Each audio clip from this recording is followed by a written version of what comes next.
I'm going to start with a question to you, and that is, what is the most complex thing in the known universe? The human brain. With over 100 billion interconnected neurons, the human brain is the most complex thing in the known universe. Given this, it is no surprise that things can go astray. Another question. Princess Diana, Beethoven, Kurt Cobain, Sir Winston Churchill, what do they all have in common? Mental illness. It affects 1 in 4 people worldwide, regardless of country or culture. Everyone is affected by it. Rock stars, royalty, musicians, world leaders, hockey players, our colleagues, families, and friends.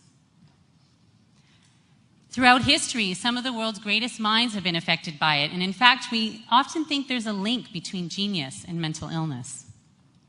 Today, suicide ends more lives than homicide and war, and depression will be the #2 killer, second only to heart disease in the near future.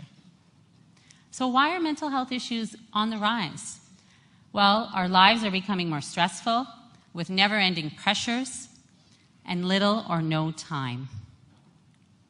This is how I feel sometimes.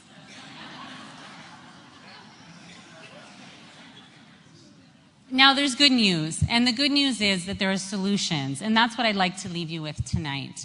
But first, let me tell you a story of one of my very courageous patients. I can't tell you her first name, but I'm going to call her Jasmine. Jasmine suffered from a condition called obsessive-compulsive disorder, OCD. It runs in her family, and it was triggered when she was a child by strep throat. Now, that's quite uncommon, so if you have a sore throat, please, you don't need to see a psychiatrist. She was paralyzed by this. She spent over 10 hours a day washing her hands, avoiding germs, and obsessing that she might catch some kind of disease. She found temporary relief in drugs and alcohol when she was 18, became severely addicted to cocaine, spent $60,000 on it, she stole from her grandmother, and had a cocaine-induced psychosis. I met her for the first time at the emergency room of Vancouver General Hospital, where she was hallucinating and had a fixed delusion that she had HIV, when of course she didn't. She entered treatment and did quite well, was volunteering with students and met a new guy. She thought he was great, family loved him. But Jasmine had an uneasy feeling about him, and she dumped him after about 4 weeks. Now, we later found out that he was an actor hired by her dealers to get her back into the drugs.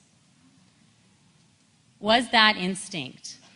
You might be interested to know that a gut feeling actually originates in the brain, and the body can sense danger without the mind ever knowing why.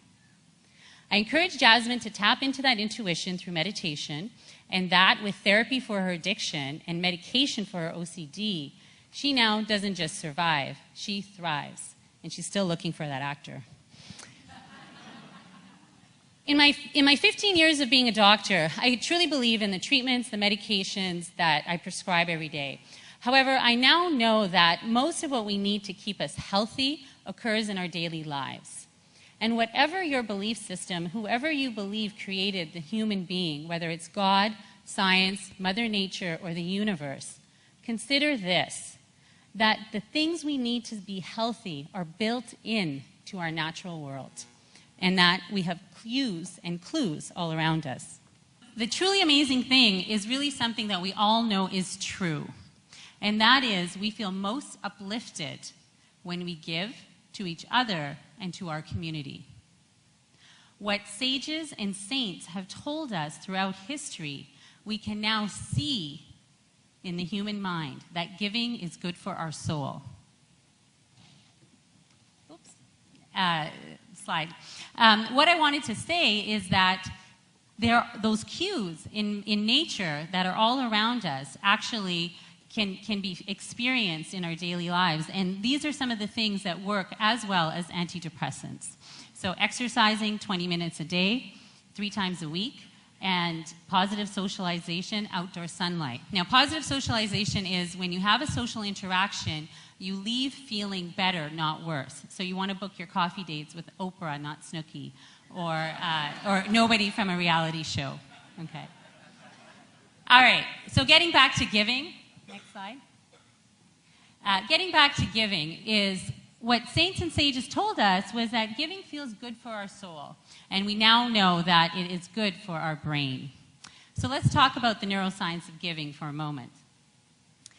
When we participate in mutually cooperative activities, such as sharing and helping, we activate powerful neurological pathways that lead us feeling rewarded and wanting to do more. An elegant, perfect neurological feedback loop that helps everyone, connecting the neuron with the soul.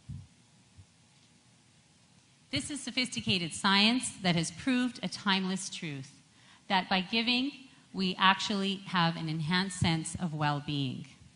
And the neat thing is this process is most energized when we give to the young, our children and our youth. A treatment for women with postpartum depression that's proven to be effective is for them to massage their newborns and to have skin-to-skin contact. Now, these things alone aren't enough to cure the diseases of mental illness. However, we can now fully appreciate that the most complex thing in the known universe, the human brain, not only responds, but literally lights up when we do those simple things, those fundamental and basic things that we intuitively know feel good.